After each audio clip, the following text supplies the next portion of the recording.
Avant la mort de Johnny Hallyday, ses deux aînés David Hallyday et Laura Smith se sont rendus à son domicile, là où il avait choisi de vivre ses derniers instants.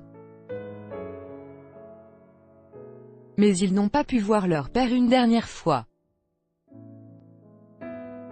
Sébastien Farran a expliqué pourquoi, dans le documentaire de BFM TV, Johnny, Laetitia, à la vie à la mort.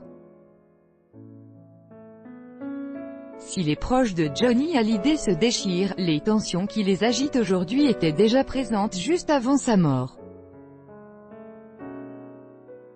C'est ce qui ressort du document BFM TV, diffusé ce lundi soir, Johnny, Laetitia, à la vie à la mort.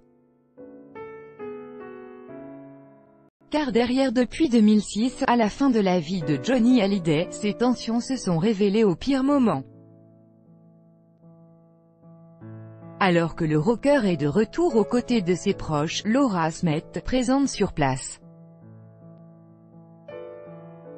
C'est son amie proche Mélita Toscan du Plantier qui le raconte dans ce documentaire de BFM TV. Il y a du monde dans la maison et c'est insupportable pour elle quand on lui dit que son propre père n'a pas envie de la voir dans cet état-là et qu'il est trop fatigué quand à l'intérieur, il y a d'autres personnes, des amis plus ou moins proches. Johnny Hallyday n'est pas en comité restreint.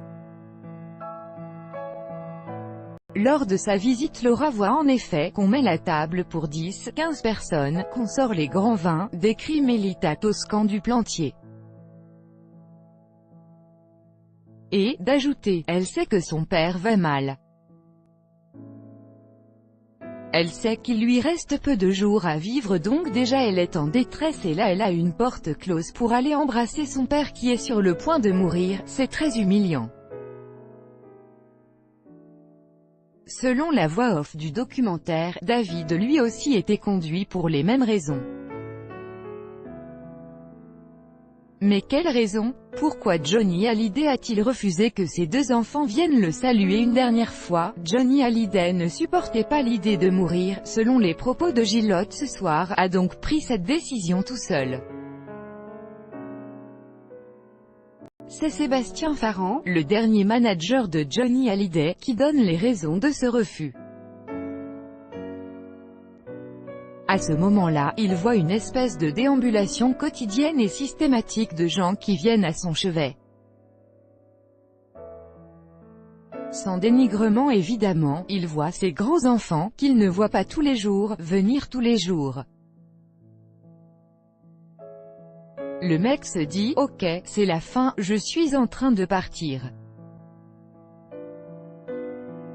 Donc oui, ça le rend fou, il a des éruptions momentanées de colère où il n'a envie de voir personne.